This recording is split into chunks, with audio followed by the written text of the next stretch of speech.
Joining us, Deneen Borelli, member of the conservative group Project 21, protested this weekend against the president and says all this talk of racial overtones is utter nonsense. Torrey is here early, pop culture columnist and MSNBC contributor. Of course, Torrey and I took, it's a little earlier than usual for you.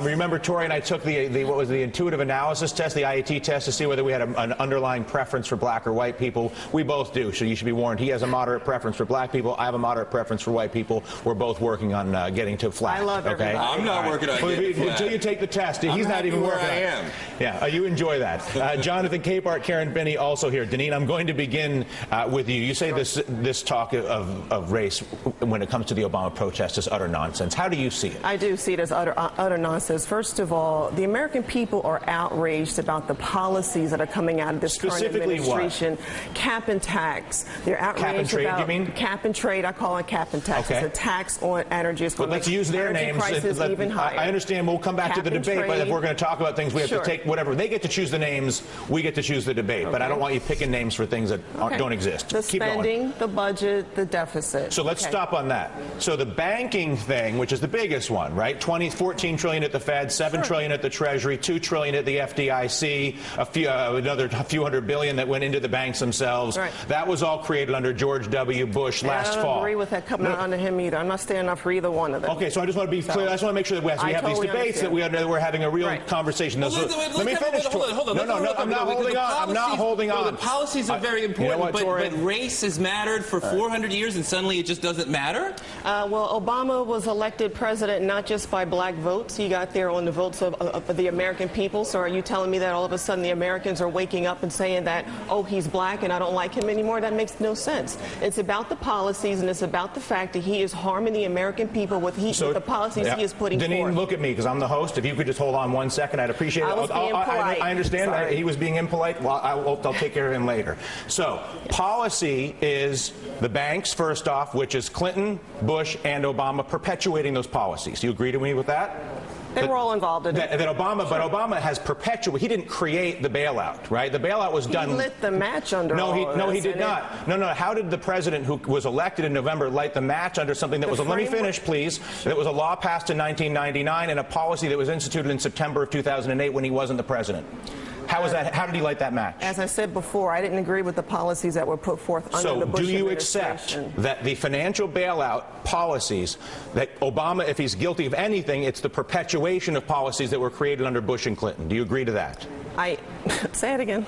That Obama has done nothing more than perpetuate the policies that you may understandably, I object to them as well, by the way, that were created under Bush and Clinton. Yes, when it comes to finance, explicitly. Sure. War as well. Nothing to do with race. But let me finish. So then you got the war also being perpetuated by Obama. He didn't create the war. He didn't create the war policies. You agree to that? Did he invade Iraq? Did he invade Afghanistan? Well, we can't just cut and run from these. I'm just asking you questions. So they were initiated under the previous administration. Did he create the bank bailout policy? Hey, Dylan, I think we're off topic. But as the host, I get to actually do it. So we'll talk about it later, okay? Okay. And now, so the one policy that he did do and has chosen is health care. That's correct. Right? So your argument is people are against his policies, but are you saying they're against his policies health care? Or are you saying they're against all of these policies? Because I think the point that Torrey's itching to make and Karen's itching to make is people are misassigning responsibility to this president for policies that he didn't create. That's the point I was going to make. Well, that's the point I'm going to make. Sure. And that they're arguing that this is something that it is not. In other words, that the frustration is understandable, but it's being directed in all the wrong places. With all the town hall meetings, the tea parties, and the rallies, the American people are frustrated at everything that is going on from the previous administration to the current administration.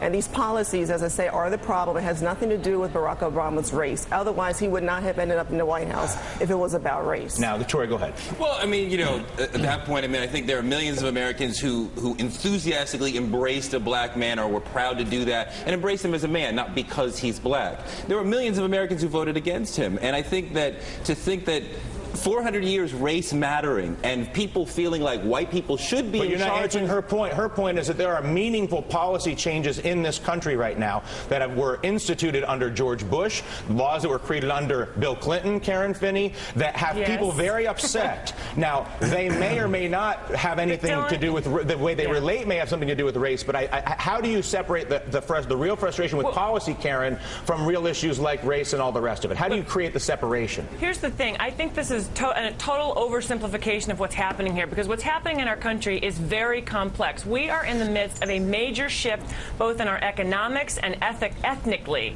Part of what I think you're seeing, I actually agree with our guests. People are angry, and if you look at the polls, some people are just angry. They're not even necessarily angry at Obama, but they're angry at what they see happening. I don't think in that instance there's a racial component. For some people, there is a racial component. For some people, they see our country changing in ways that's scary, that people are afraid of. We've seen this time and again throughout our history. I think that's part of it. So there is a racial component.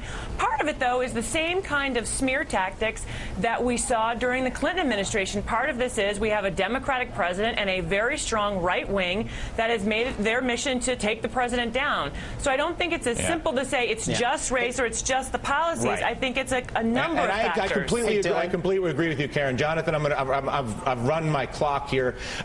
Do you agree with what Karen just said, though, very quickly, Deneen? Yeah. Jonathan, hang on. Deneen, go ahead. I agree. She stated the fact that it does have some relevance to do with the policies. I totally agree with that. I don't agree with the fact that it's all about race. My focus is on the policy and how they are affecting American people. Do you acknowledge that there are aspects of the political community who are provoked by the racial aspect and don't think to the level that you do? Who may think that way, and that is my job, to get the word out, to let people understand it's about the policies and not about the race. Why does that not satisfy you? And then I will wrap this up. And Jonathan, it's just far too simplistic. I mean, this is. So you think people aren't even thinking about policy? They just don't like black men? No, I think that there is some thought about the policy. I'm not going to insult the American people and say they don't care about health care. They're not afraid of the changes in health care that we're having. Or the bank bailout or any of this. Yeah, I mean, I think that there's a fear in what government is doing, and it's located and it's exponentialized because there's a black man and there's not a trust in the intellect and the ability and the capability of a black man to run the country at a time when the country is having a lot of problems. And if that was the case, he would not have been elected president of the United States. A lot of people voted for him. A lot of people didn't. It's very easy to play the race card to dissuade the people from their core issues.